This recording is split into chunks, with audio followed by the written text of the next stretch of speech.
जमीन रजिस्ट्री में आफत ही आफत। सरकार ने जोड़ दिया अब नया नियम। तो क्या यहाँ पर अपडेट आया है सरकार की तरफ से जमीन रजिस्ट्री को लेकर? इसके बारे में आपको ऑफिशियल नोटिफिकेशन के माध्यम से देने वाले हैं पूरी जानकारी। तो वीडियो को आप कंप्लीट देखिएगा। और ऐसी कोई भी अपडेट आती है और आपको जानकारी चाहिए तो इस वीडियो के नीचे आपको एक बटन दिख रहा होगा सब्सक्राइब वाला, उसे जरूर दबाइएगा। सबसे पहले तो मैं आपको इसका नियम बता देता हूं जो अभी आज की डेट में देखने को मिला है। जहां पर आप पढ़ सकते, इन्होंने साफ तौर पे हेडिंग दे रखा है, अब ऑनलाइन होगी जमीन रजिस्ट्री।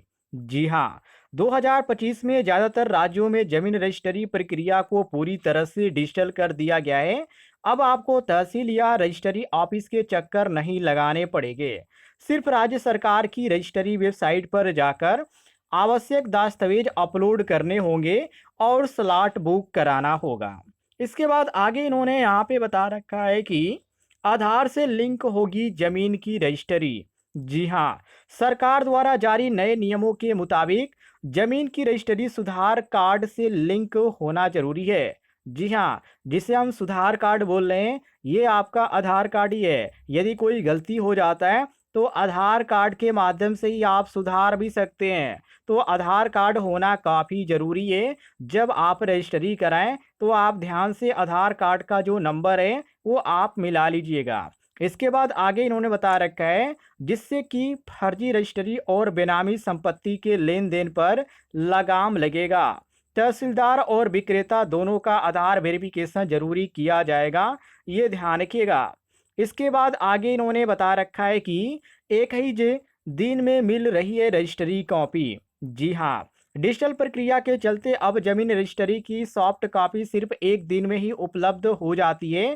पहले जहां रजिस्ट्री प्रक्रिया पूरी होने पर 7 से 10 दिन तक का समय लगता था, अब वही ऑनलाइन सिस्टम के जरिए दस्तावेज तेजी से प्रोसेस होकर तुरंत उपलब्ध हो रहे हैं, जिससे न केवल समय की बचत हो रही है बल्कि प्रक्रिया भी काफ़ी सहज और सुविधाजनक हो गई है। इसके बाद आगे ने यहाँ पे इन्होंने बता रखा है कि जानिए रजिस्ट्री के लिए ज़रूरी दस्तावेज। अगर आप ज़मीन की रजिस्ट्री करवाना चाहते हैं तो नीचे दिए गए दस्तावेजों की ज़रूर पड़ेगी। जैसे कि पहले पॉइंट पे इन्होंने बता रखा है विक्रेता और खरीदार का आधार कार्ड। जी हाँ, दूसरे पॉइंट में इन्होंने बता रखा है ज़मीन की पिछली रजिस्ट्री की कॉपी। इसके बाद आगे पॉइंट में बता रखा है खसरा खतौनी विवरण।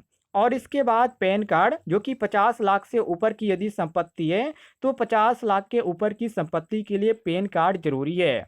इसके बाद 2 गवाहों की पहचान पत्र की कॉपी भी लगेगी। इसके बाद स्टाम्प शुल्क की रसीद भी लगेगी। इसके बाद आगे इन्होंने बता रखा है स्टाम्प ड्यूटी में मिली राहत। जी हाँ, 2025 में कई राज्य सरकारों ने महिलाओं को जमीन की रजिस्ट्री में बड़ी राहत दी है। अब महिलाओं को पुरुषों की तुलना में 1% से 2% तक की कम स्टाम्प ड्यूटी चुकानी पड़ती है। मध्य प्रदेश, उत्तर प्रदेश, दिल्ली जैसे राज्यों में यह छूट पहले से लागू है, जिसका उद्देश्य महिलाओं को संपत्ति की मालिकाना हक से प्रोत्साहित करना है। इससे न सिर्फ महिलाओं की भागीदारी बढ़ रही है बल्कि संपत्ति खरीदने की प्रक्रिया भी उनके लिए अधिक किफ़ायती बन रही है। तो ये काफ़ी बड़ी खबर है, आज की डेट में आ रही है। ऐसी कोई भी अपडेट आती है और आपको जानकारी चाहिए तो इस वीडियो पर एक लाइक जरूर कीजिएगा।